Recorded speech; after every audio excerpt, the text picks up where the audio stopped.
Insiden ledakan misterius di Jalan Talas 2, Pondok Cabe Ilir, Pamulang, Tangerang Selatan, Tangsel, masih penuh tanda tanya. Warga sudah mengungkap kesaksian soal kronologi sebelum ledakan terjadi. Ada benda yang jatuh di atas rumah, bergerak, lalu meledak. Namun, kesimpulan pihak kepolisian, ledakan terjadi akibat kebocoran tabung gas.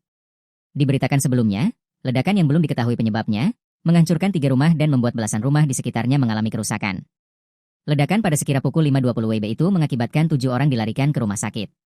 Nafsiah, 48, mengungkapkan, sebelum ledakan terjadi, ada benda jatuh di kamarnya.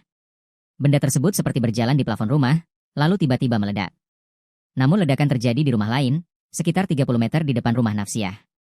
Nafsiah sedang berada di kamar saat benda yang belum diketahui itu tiba-tiba jatuh di atasnya.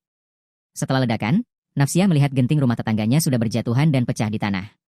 Nafsiah merasa aneh dengan benda yang jatuh di kamarnya lalu meledak di rumah lain itu.